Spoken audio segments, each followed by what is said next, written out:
Oke, musik dah. Geser beton, kamu kelihatan bener dah. Ayo kau beton kalau kau. Ya. Baik, assalamualaikum warahmatullahi wabarakatuh. Waalaikumsalam warahmatullahi wabarakatuh.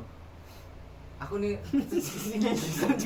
Cengengison dipotong ya. Kau jadi buat. Cengengison maksud. Lah kasih aja.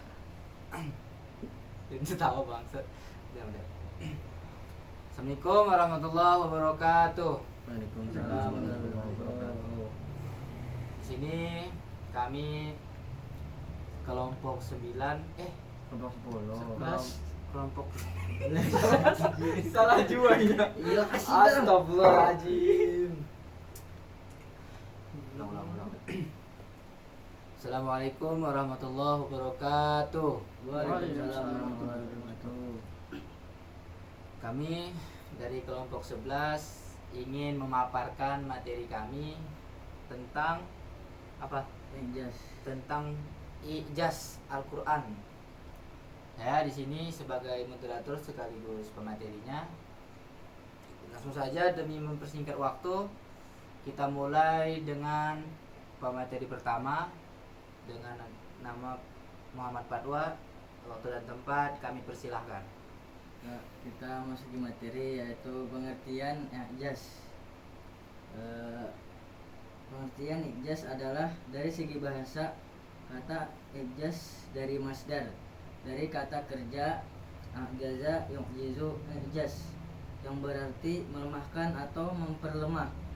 Kata ini termasuk fi'il rubai majid yang berasal dari fi'il sulasi mujarad ajaza yang berarti lemah. Lawan dari kata lemah qadara yang berarti kuat atau mampu. Secara normatif ijaz adalah ketidakmampuan seseorang melakukan sesuatu yang merupakan lawan dari ketidakberdayaan. Oleh karena itu, apabila mukjizat itu telah terbukti, maka nampaklah kemampuan mukjizat. Adapun Al-Qur'an sebagai mukjizat bermakna bahwa Al-Qur'an merupakan sesuatu yang mampu melemahkan tentang menciptakan karya yang serupa dengannya. Sementara itu, Al-Saubani mengartikan ijaz sebagai menetapkan kelemahan manusia baik secara kelompok atau bersama-sama untuk menandingi hal yang serupa dengannya. Jadi ijaz ini upaya untuk menegaskan kebenaran seseorang nabi, dan pada saat yang sama ia juga menegaskan kelemahan manusia yang meragukan dan mengingkari kenabiannya. Selanjutnya adapun macam-macam ijaz Al-Qur'an. Yang pertama ada mukjizat material indarawi, yaitu mukjizat para nabi terdahulu sebelum Nabi Muhammad SAW. Semuanya merupakan jenis mukjizat material indarawi. Mukjizat yang dimiliki oleh para nabi tersebut dapat langsung disaksikan oleh mata telanjang atau dapat ditangkap oleh indera mata tanpa perlu dianalisa. Namun peristiwa tersebut hanya ada dan terbatas pada kaum masyarakat di mana seseorang nabi tersebut diutus. Yang kedua, macam-macam yang kedua yaitu mukjizat imaterial, logis dan kekal. Yaitu adapun mukjizat ini yang diberikan kepada Nabi Muhammad yaitu mukjizat yang bersifat imaterial, logis dan kekal, yaitu berupa Al-Qur'an. Hal ini dimaksudkan bahwa Nabi Muhammad SAW diutus kepada seluruh umat manusia hingga akhir zaman. Al-Qur'an sebagai bukti kebenaran ajarannya, ia harus siap untuk disajikan kepada semua orang kapanpun tanpa mengenal batas waktu, situasi dan kondisi apapun. Ya, sampai di sini materi saya akan melanjutkan materi selanjutnya. Ya, di sini saya akan menjelaskan materi aspek-aspek ijaz dalam Al-Qur'an. Sebelumnya sudah disampaikan kepada teman kita Fatwa apa itu pengertian ijaz, dan di sini saya akan menyampaikan aspek-aspek ijaz dalam Al-Qur'an. Yang pertama adalah ijaz lugawi atau kemukjizatan bahasa. Al-Quran menggunakan bahasa Arab dengan gaya dan susunan yang unik, tidak menyerupai syair atau prosa maupun bentuk sastra Arab yang dikenal sebelumnya. Al-Quran berhasil memadukan aspek makna, estetika, ritme, dan kejelasan hukum dalam kesatuan narasi yang harmonis dan tak tertandingi. Yang kedua adalah ijaz tasyri'i atau kemukjizatan hukum. Nah, Al-Quran juga menampilkan ijaz dalam aspek tasyri'i atau perundang-undangan. Sistem hukum Islam yang diturunkan dalam Al-Quran mengatur berbagai aspek kehidupan manusia, mulai dari ibadah, muamalah atau sosial hingga pidana. Yang ketiga adalah ijaz ilmi atau kemukjizatan ilmiah. Contohnya ayat tentang penciptaan manusia dari nutfah atau setetes air mani, kemudian menjadi alaqah atau segumpal darah, terus mukhah atau segumpal daging, dan menggambarkan tahapan perkembangan yang baru dikonfirmasi oleh ilmu kedokteran modern. Surah Al-Mu'minun ayat 12-14.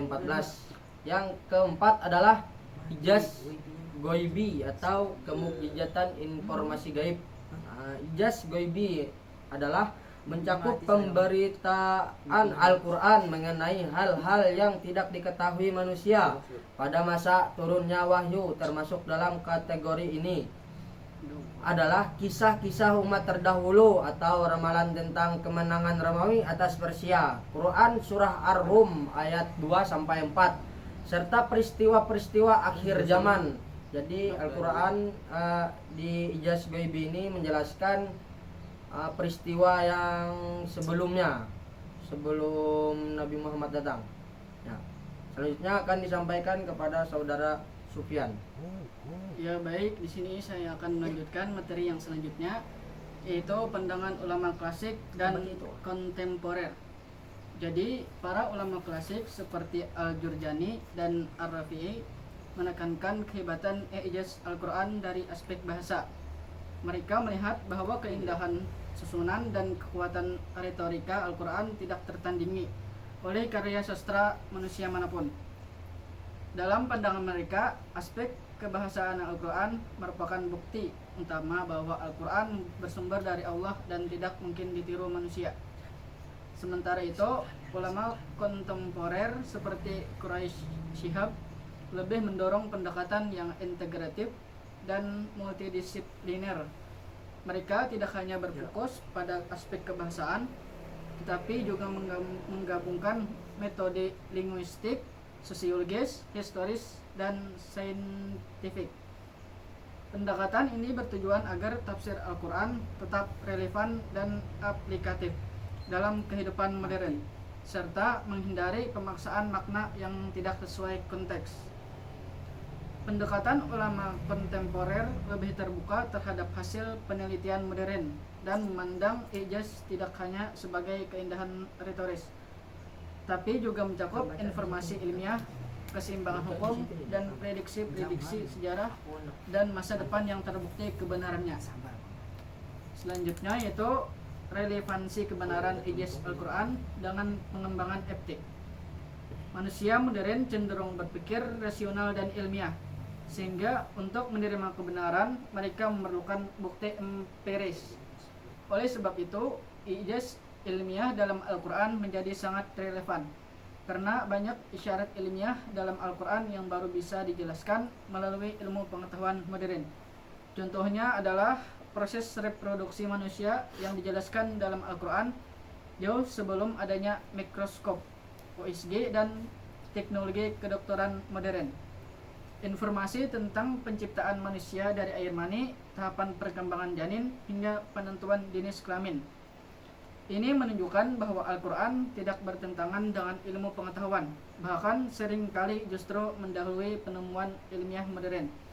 Hal ini menjadi daya tarik tersendiri dalam dakwah dan pengetahuan iman di kalangan masyarakat ilmiah.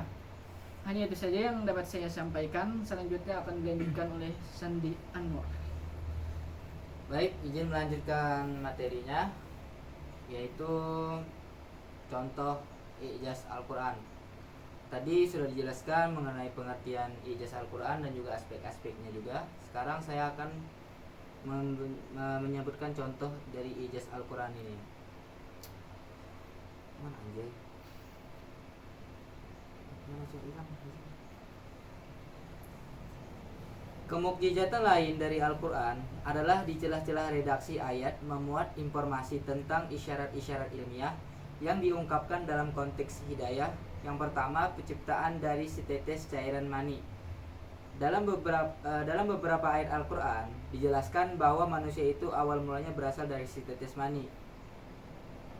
Ayahsabul insanu ayyut raka suddan alam yakunut batam mimaniyin yumna. Apakah manusia mengira bahwa ia akan dibiarkan begitu saja tanpa pertanggungjawaban? Bukankah dia dahulu setetes mani yang ditumpahkan ke dalam rahim? Al-Quran surah Al-Qiyamah 36-37. Al-Quran menyatakan bahwa Allah Subhanahu wa Ta'ala menciptakan manusia juga menjaganya dalam ayat 37.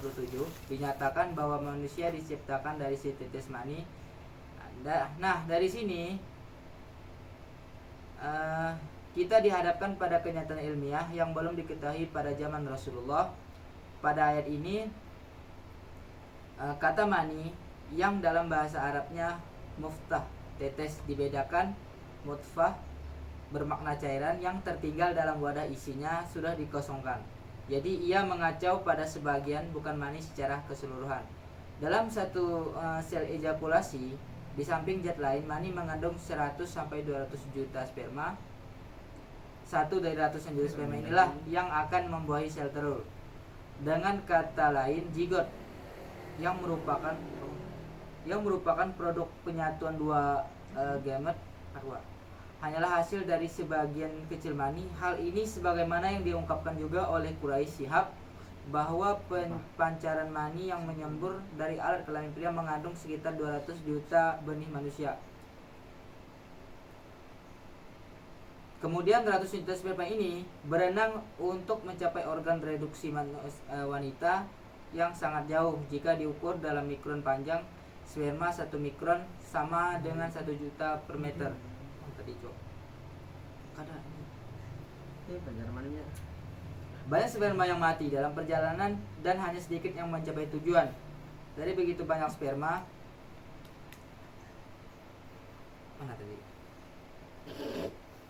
yang mengelilingi sel telur, hanya satu yang dapat menembus dan menutup jalan bagi yang lain.